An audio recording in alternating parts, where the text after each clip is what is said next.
여러분, 오늘은 제가 어린 왕자를 읽어드릴 거예요. 주무시기 전에 영상 보세요. 어린 왕자를 어렸을 때 읽는 거랑 어른이 돼서 읽는 거랑 느낌이 다르대요. 그래서 저도 어른이 돼서는 처음 읽는 거기 때문에 어떤 느낌일지 되게 궁금해요. 한번 읽어볼게요. 나는 6살 때 원시림에 대해 쓴 체험담이라는 책에서 아주 기막힌 그림을 보았다. 그것은 맹수를 집어삼키고 있는 보아뱀 그림이었다. 그 책에는 이렇게 쓰여 있었다. 보아뱀은 먹이를 씹지 않고 통째로 집어삼켜버린다. 그러고 나서 그 먹이가 다 소화될 때까지 6달 동안 꼼짝도 않고 잠을 잔다. 그 책을 보고 난 뒤 난 원시림에서 일어나는 모험에 대해 이런저런 생각을 했다. 그리고 그때 떠오른 생각들을 색연필로 그려보았다. 이것이 내가 첫 번째로 그린 그림이다. 나는 작품을 어른들에게 보여주면서 물었다. 이 그림이 무섭지 않나요? 그러자 어른들은 오히려 이상하다는 표정으로 대답했다. 모자가 왜 무섭니? 나는 모자를 그린 것이 아니었다.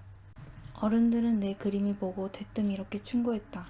속이 보였다 안 보였다 하는 보아뱀 그림은 집어치우고 차라리 지리나 역사, 계산, 문법을 공부해라. 그래서 나는 6살에 화가라는 멋진 직업을 포기했다. 첫 번째와 두 번째 그림에 대한 사람들의 반응이 형편없어서 그림을 계속 그릴 의욕이 생기지 않았기 때문이다. 어른들은 혼자서는 아무것도 이해하지 못해서 시시콜콜 설명해 주어야 한다. 하지만 어린 아이로서는 그 일이 여간 힘들고 피곤한 것이 아니다. 그림 그리기를 포기한 나는 다른 직업을 선택하기로 했다. 그러다가 비행기 조종하는 법을 배웠다. 비행기 조종사가 된 뒤로 나는 많은 곳을 날아다녔다. 세계 여기저기 안 가본 데가 없을 정도였다.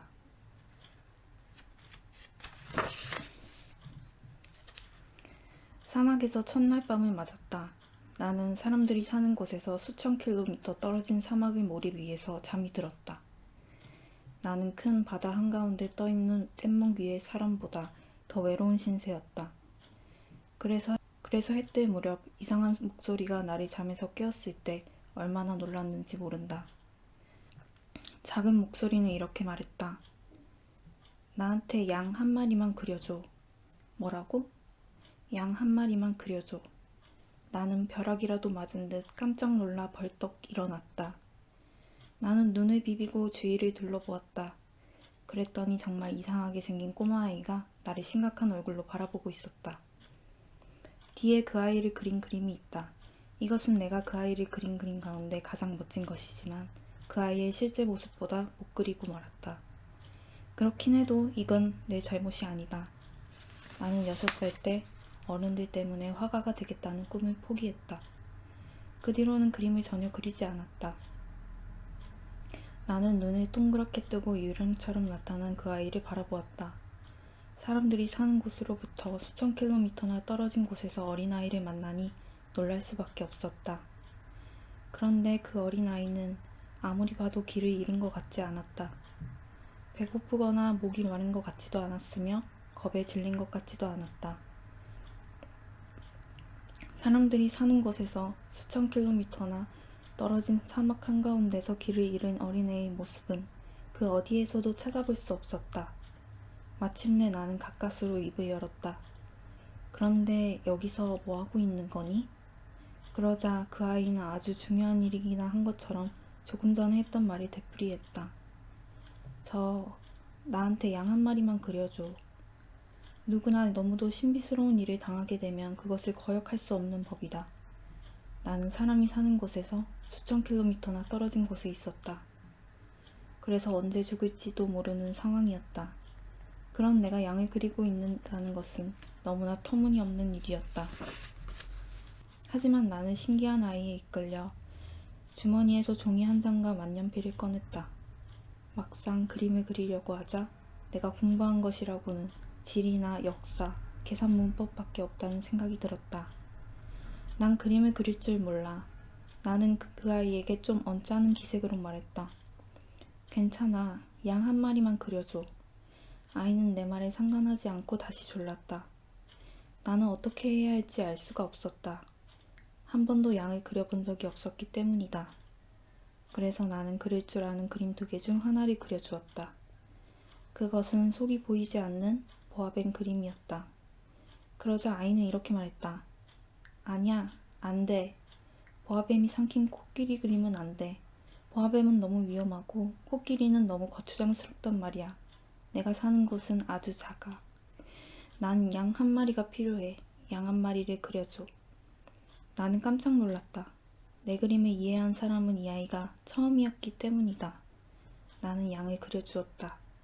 그 아이는 그림을 자세히 들여다보더니 말했다. 아냐, 이 양은 벌써 병이 들었어. 다시 그려줘.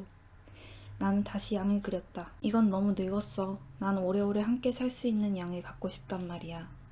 나는 더 이상 참을 수가 없었다. 게다가 고장난 비행기를 서둘러 손봐야 했다. 그래서 되는 대로 아무렇게나 그리고 아이에게 그림을 내밀었다. 이건 상자야. 네가 갖고 싶어하는 양이 이 속에 들어있어. 그때 아이의 얼굴이 환하게 밝혀지는 것을 보고 깜짝 놀랐다. 이게 바로 내가 바라던 거야. 이 양에게 풀을 많이 주어야 할까? 왜 그런 걸 묻니? 내가 사는 곳은 아주 작거든. 거기 있는 걸로 충분할 거야. 난 내게 아주 조그만 양을 그려줬거든. 그 아이는 머리를 숙이고서 그림을 들여다보더니 말했다. 아주 작지는 않은걸. 잠이 들었네. 이렇게 해서 나는 어린 왕자를 알게 되었다. 어른들은 숫자를 좋아한다. 만약 어른들에게 새로 사귄 친구에 대해 말하면 어른들은 가장 중요한 것에 대해서는 결코 묻지 않는다. 그의 목소리는 어떠니? 그앤 어떤 놀이를 좋아하니? 나비를 모으는 걸 좋아하니? 이렇게 묻는 일이 결코 없다. 그 애는 몇 살이지? 형제는 몇이나 되니? 몸무게는 얼마야? 그의 아버지는 돈을 얼마나 벌지? 고작 이런 것들을 묻는다. 그런 걸 알아야 그 친구에 대해 안다고 생각하는 것이다. 장밋빛 벽돌로 지은 예쁜 집을 봤어요. 창가에는 제라늄 꽃이 있고 지붕에는 비둘기가 있어요. 어른들에게 이렇게 말하면 그 집이 어떤 집인지 상상하지도 못한다. 10만 프랑짜리 집을 봤어요. 이렇게 말하면 어른들은 그제야 고개를 끄덕인다. 정말 멋진 집이겠구나. 어린 왕자는 눈부시게 아름답고 웃음이 아주 멋져. 그리고 양을 갖고 싶어 했지. 그것이 어린 왕자가 이 세상에 있다는 증거야. 누군가가 양을 가지고 싶어 한다면 그건 그 사람이 이 세상에 있다는 증거가 되는 거야. 어른들에게 이런 말을 하면 그들은 그저 어깨를 으쓱해 보이고는 나를 어린애 취급할 것이다. 어린 왕자가 살던 별은 소옥성 비유길리호야. 이렇게 말하면 어른들은 그 말에 고개를 끄덕이고 더 이상 귀찮은 질문을 하지 않을 것이다. 어른들이란 언제나 이런 식이다. 그렇다고 어른들을 탓해서는 안 된다. 아이들은 어른들을 항상 너그럽게 대해야 한다. 하지만 인생이 무엇인지 아는 사람들은 숫자 따위를 대단한 것으로 여기지 않는다. 나는 이 이야기를 새롭고 신비하게 쓰고 싶었다. 그래서 옛날 이야기처럼 시작하기로 했다. 옛날에 자기보다 클까 말까 한 별에 사는 어린 왕자가 있었습니다. 어린 왕자는 친구가 그리웠답니다. 인생이 무엇인지 이해하는 사람들에게는 이렇게 이야기를 시작하는 것이 훨씬 더 진실된 느낌을 주었을 것이다. 왜냐하면 나는 사람들이 이 책을 아무렇게나 읽어치우는 것을 원하지 않기 때문이다. 어린 왕자와의 추억을 이야기하자니 너무도 큰 슬픔이 받쳐오른다. 내 친구 어린 왕자가 양을 데리고 떠나가 버린 지도 벌써 6년이 지났다. 아, 어린 왕자. 나는 어린 왕자의 쓸쓸하고도 아름다운 생활을 조금씩 알게 되었다. 오랫동안 어린 왕자는 해가 지는 풍경을 바라보며 외로운 마음을 달랬다는 것을 말이다. 그 사실은 어린 왕자를 만난 지 나흘째 되는 날 아침, 어린 왕자가 이렇게 말할 때 알게 되었다. 난 해 지는 게 정말 좋아. 해 지는 걸 보러 가.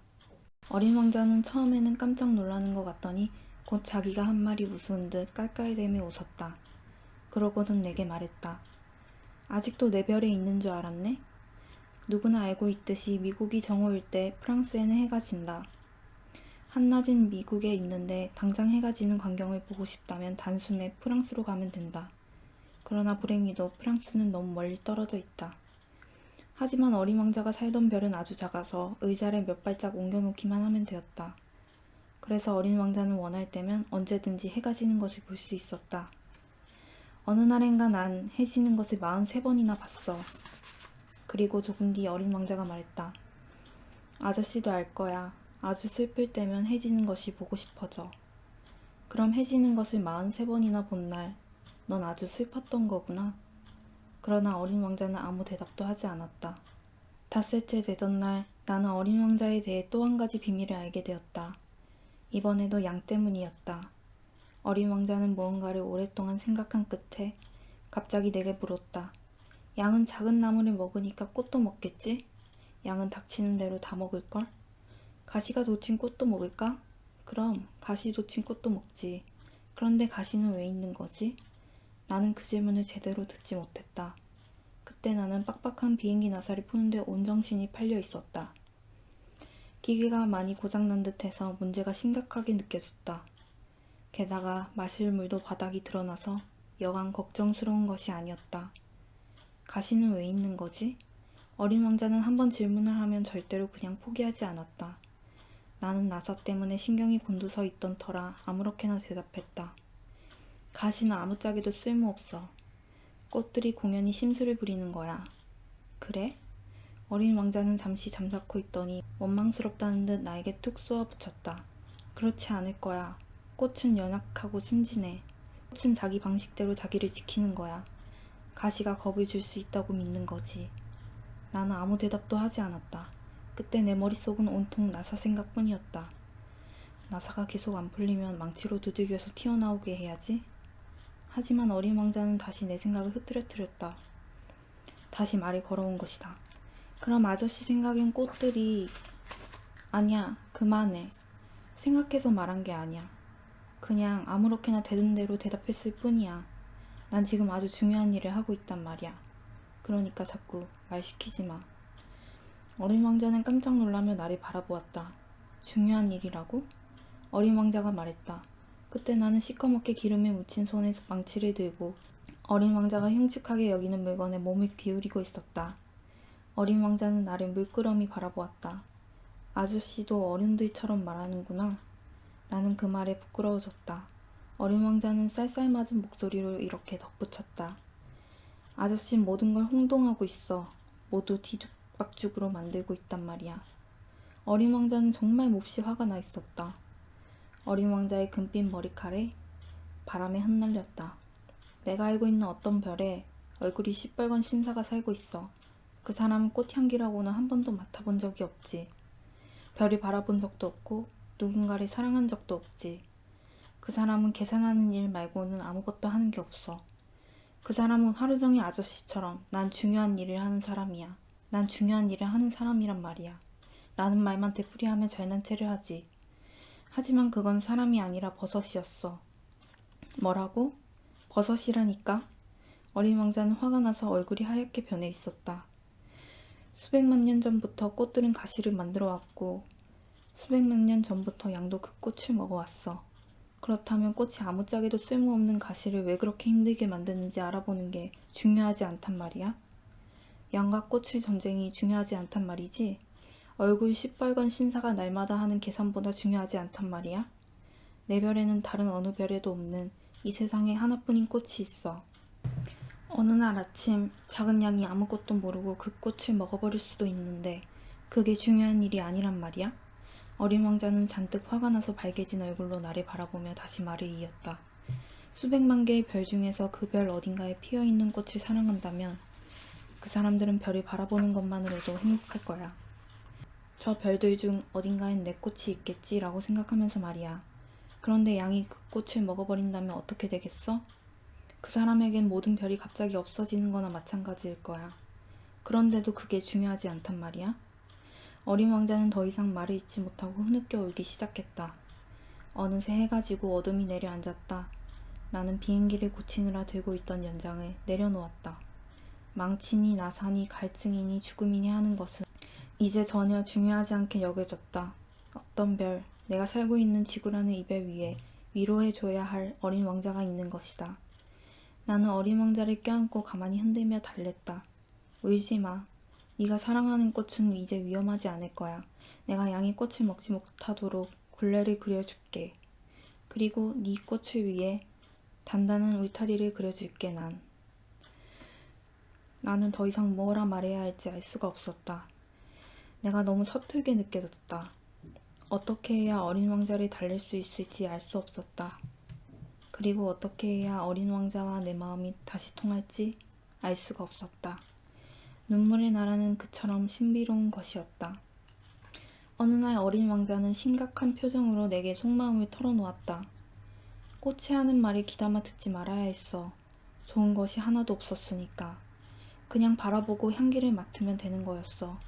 내 꽃은 내 별을 향기롭게 만들었지만 나는 그것을 즐길 줄 몰랐어. 꽃이 발통 이야기를 할 때 난 너무 기분 나빴어. 꽃을 얘기를 언짢게 생각하지 말고 가볍게 여겼어야 하는 건데 그랬어. 어린 왕자는 계속 비밀을 털어놓았다. 나는 그때 아무것도 이해하지 못했던 거야. 나는 그 꽃이 하는 말을 듣고 판단할 것이 아니라 그 꽃이 하는 행동으로 판단해야 했어. 그 꽃은 나에게 향기를 주었고 내 마음을 환하게 해주었어. 그러니까 그렇게 도망치지 말아야 했어. 그렇게 투정을 부린 것은 나를 좋아하기 때문이라는 걸 알아차려야 했어. 그 얕은 깨 뒤에 사랑이 숨어 있다는 걸 눈치챘어야 했는데 그때 나는 너무 어려서 그 꽃을 사랑할 줄 몰랐던 거야. 어린 왕자가 찾아간 두 번째 별에는 허영심 많은 사람이 살고 있었다. 나를 찬양할 사람이 하나 오는군. 허영심 많은 사람이 어린 왕자를 보자마자 멀리서부터 소리쳤다. 그 사람은 모두가 자기를 숭배한다고 믿고 있었다. 안녕하세요. 이상한 모자를 쓰고 계시군요. 어린 왕자가 말했다. 이건 인사를 하려고 쓰는 모자란다. 사람들이 내게 박수를 치고 환영할 때 답례를 하기 위한 거지. 그런데 불행하게도 이곳을 지나가는 사람이 아무도 없단 말이야. 아, 그래요?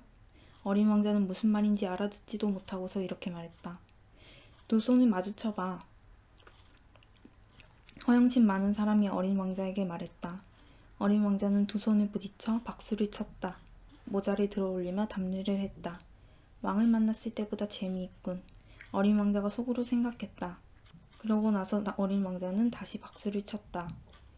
허영심 많은 남자는 다시 모자를 들어올리며 답을 했다.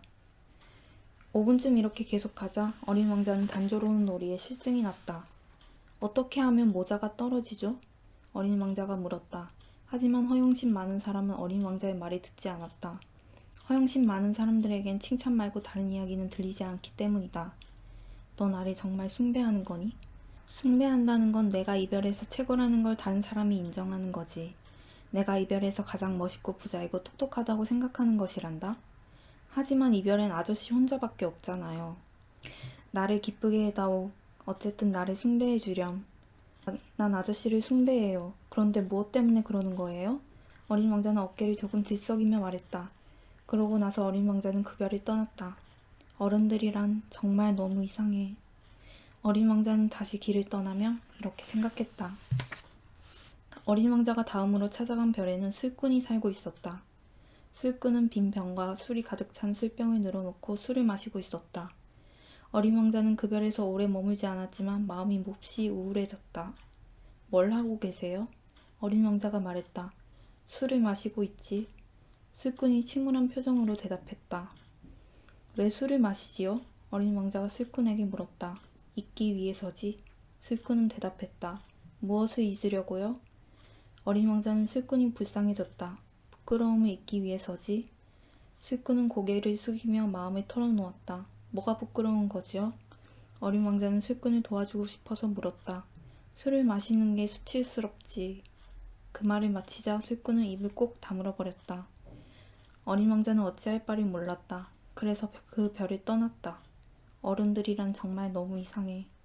어린 왕자는 도무지 어른들을 이해할 수가 없었다. 네 번째 별에는 사업가가 살고 있었다. 그 사람은 어찌나 바쁜지 어린 왕자에게 아는 척도 하지 않았다. 아무것도 하는 건 없어. 그것들을 갖고 있는 거지. 별들을 갖고 있다고요? 그래. 하지만 나는 전에 별을 지배하는 왕을 만났는데, 그럼 그분은 뭔가요? 왕은 차지하는 게 아니라 다스리는 거지. 그건 아주 다른 얘기야. 그럼 아저씨는 왜 많은 별을 갖고 있는 거죠? 부자가 되니까. 부자가 돼서 뭐 하게요? 다른 별을 발견하면 그 별을 사지. 이 사람도 술꾼하고 비슷한 이야기를 하네. 어린 왕자는 이런 생각을 하며 다시 물었다. 어떻게 해야 별을 가질 수 있어요? 별이 누구 건데? 사업가는 투덜거리며 되물었다. 몰라요. 그 누구의 것도 아니죠. 그러니까 내 것이지. 내가 제일 먼저 그것을 갖겠다고 생각했으니까 말이야. 그렇게만 하면 되는 거예요?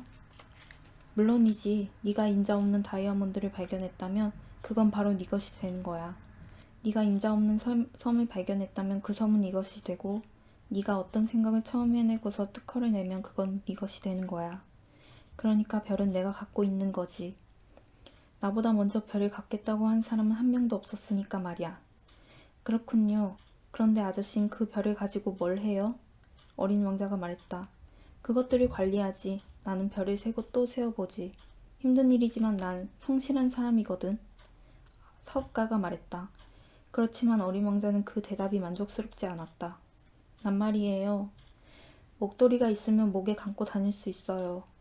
꽃이 있으면 꺾어 가지고 다닐 수 있어요. 하지만 아저씨는 별을 딸 수가 없잖아요. 그래, 그렇지만 은행에 맡길 수는 있지. 그게 무슨 말이에요? 그건 조그만 종이에 내 별의 수를 적어서 그 종이를 서랍에 넣고 잠근단 말이야. 그게 다예요? 그래, 그게 다야.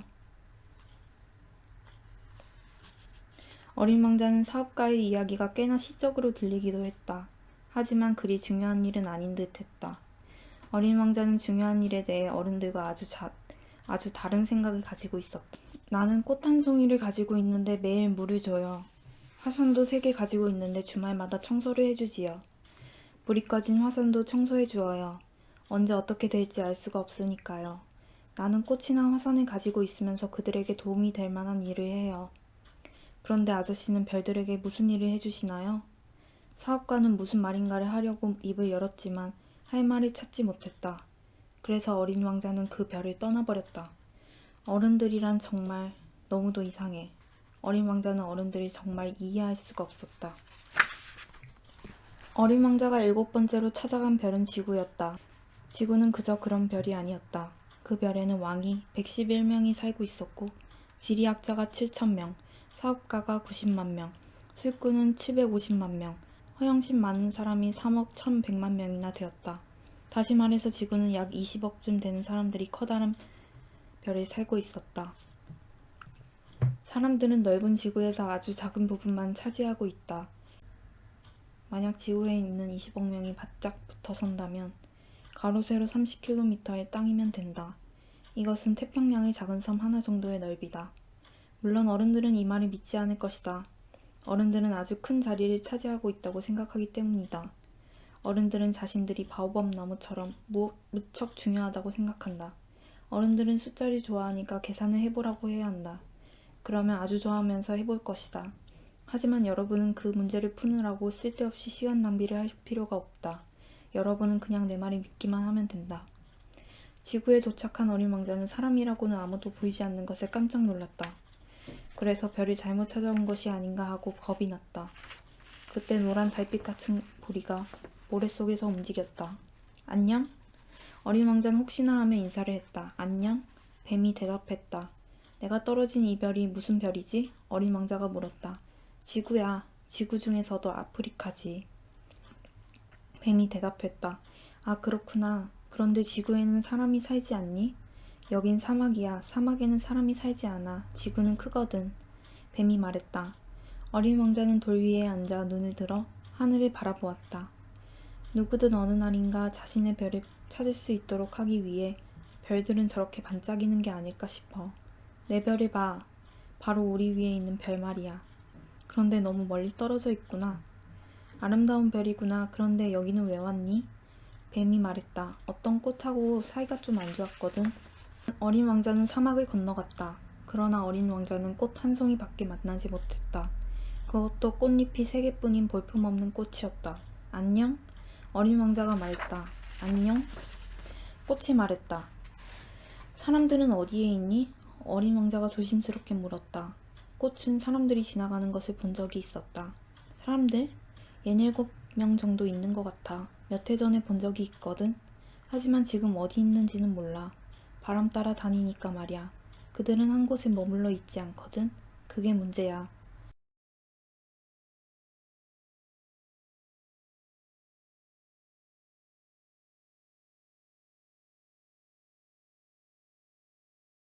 어린 왕자는 높은 산에 올라갔다. 그때까지 어린 왕자가 알고 있는 산이라고는 거의 무릎까지 밖에 안 오는 3개의 화산이 다였다. 불이 꺼진 화산을 의자로 쓰기로 했다. 이렇게 높은 산에서는 이별 전체와 이별에 사는 사람을 한눈에 내려다볼 수 있을 거야. 그러나 어린 왕자의 눈에는 바늘끝처럼 뾰족한 바위 산봉우리만 보일 뿐이었다. 안녕? 어린 왕자는 혹시나 해서 말을 걸어보았다. 안녕, 안녕, 안녕. 메아리가 대답했다. 누구세요? 어린 왕자가 물었다. 누구세요, 누구세요, 누구세요? 메아리가 대답했다. 내 친구가 돼줘요. 난 외로워요. 어린 왕자가 말했다. 난 외로워요. 메아리가 대답했다. 참 희한한 별도 다 있군. 땅은 메말랐고 산은 아주 뾰족하고. 그리고 묵묵히 있더니 다시 말을 이었다. 바로 이 근처에 떨어졌어. 어린 왕자의 얼굴이 붉어졌다. 그러자 나는 알 수 없는 슬픔이 북받쳐 올랐다. 그때 한 가지 의문이 떠올랐다. 그러면 일주일 전 내가 널 처음 만났던 날, 사람들이 사는 마을로부터 수천 킬로미터 떨어진 곳에서 혼자 걷고 있었던 건 우연이 아니었던 거야? 넌 처음 지구에 떨어졌던 곳으로 돌아가는 길이었니? 어린 왕자는 다시 얼굴을 붉혔다. 나는 머뭇거리다 다시 말을 이었다. 1년이 다 되어서 그런 거니? 어린 왕자는 다시 얼굴을 붉힐 뿐 내가 묻는 말에는 결코 대답하지 않았다. 하지만 어린 왕자의 얼굴을 보고 그렇다는 걸 알 수 있었다. 아, 난 두려워지는구나. 그런데 어린 왕자가 이렇게 말했다. 아저씨는 이제 일을 해야 해. 기계 있는 대로 다시 돌아가야지. 난 여기서 기다릴게. 내일 저녁에 다시 와. 하지만 난 마음이 놓이지 않았다. 나는 여우 생각이 났다. 길들여지면 누구나 헤어질 때 울게 되기 때문이다. 중요한 건 눈에 보이지 않아. 그건 그렇지. 꽃도 마찬가지야. 어느 별에 있는 꽃 한 송이를 사랑한다면 밤에 하늘만 바라봐도 포근할 거야. 모든 별에 꽃이 다 피어 있을 테니까 말이야. 그래. 물도 마찬가지야. 아저씨가 내게 마시라고 준 물은 음악과도 같았어. 도르래와 밧줄 때문이지. 아저씨도 생각나지? 물이 정말 맛있었잖아. 정말 그랬지. 아무리 힘든 슬픔도 시간이 지나면 다 잊혀지게 마련이야. 슬픔이 가라앉으면 아저씨는 나를 알게 된 것을 기쁘게 생각할 거야. 아저씨는 항상 내 친구로 남아있을 테니까. 아저씨는 나와 같이 웃고 싶어질 때면 괜히 창문을 열 거야. 아저씨 친구들은 아저씨가 하늘을 보며 웃는 걸 보고는 깜짝 놀라겠지? 그러면 그들에게 그래, 난 별을 보면 항상 웃음이 나와 라고 말해줘. 그들은 아저씨가 미친 게 아닌가 생각할지도 모르지? 그렇게 되면 난 아저씨에게 못할 짓을 한 게 되는걸? 어린 왕자는 다시 웃었다. 그건 아저씨에게 별 대신 웃을 줄 아는 작은 방울들을 잔뜩 준 것과 같은 거야. 그리고 어린 왕자는 다시 웃더니 금방 심각한 얼굴로 말했다. 오늘 밤엔 오지 마. 난 네 곁을 떠나지 않을 거야. 난 아픈 것처럼 보일 거야. 아니 어쩌면 죽어가는 것처럼 보일 거야. 그런 날 보러 오지 말란 말이야. 올 필요 없어. 하지만 난 네 곁을 떠나지 않아. 어린 왕자가 걱정스러운 표정으로 말했다. 내가 아저씨한테 오지 말라는 건 뱀 때문이기도 해. 아저씨를 물면 안 되니까 말이야. 뱀은 사나워서 괜히 무는 수가 있거든. 그래도 난 네 곁을 떠나지 않을 거야. 무슨 생각이 들었는지 어린 왕자는 조금 안심이 되는 표정으로 말했다. 하긴 2번째 물 때는 독이 없으니까. 그날 밤 나는 어린 왕자가 떠나가는 걸 보지 못했다. 어린 왕자는 소리 없이 살짝 빠져나가 버렸던 것이다. 어린 왕자는 또 말했다. 아저씨, 내 꽃 말인데 난 그 꽃에 책임이 있어. 그 꽃은 너무 약하거든. 그리고 너무 순진하고. 별것도 아닌 가시 4개를 가지고 세상으로부터 자기를 보호할 수 있다고 생각하니까. 나도 더 이상 서 있을 수가 없어서 그 자리에 주저앉았다. 어린 왕자가 말했다. 자, 이젠 다 끝났어. 어린 왕자는 조금 망설이더니 일어나 다시 한 걸음을 내디뎠다. 나는 꼼짝할 수가 없었다. 어린 왕자의 발목에서 한 줄기 노란 빛이 반짝였다. 어린 왕자는 잠시 움직이지 않고 그대로 서 있었다. 어린 왕자는 소리도 지르지 않았다. 나무가 넘어지듯 어린 왕자는 천천히 쓰러졌다. 사막이라 소리조차 들리지 않았다.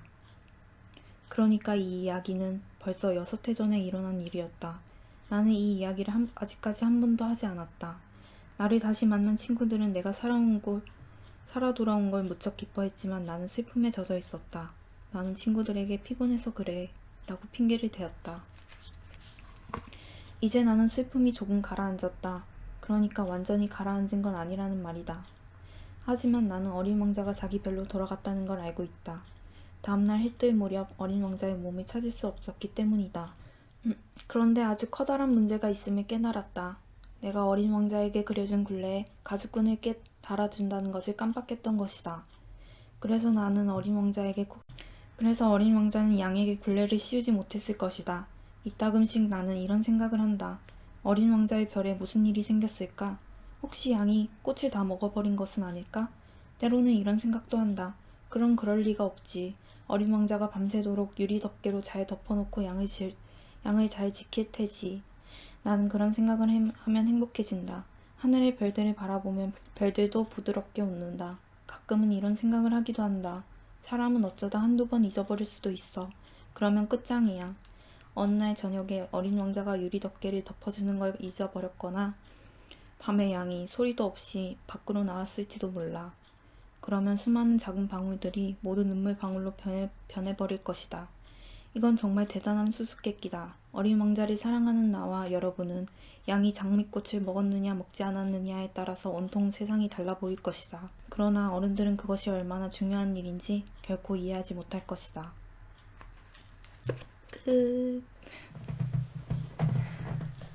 네.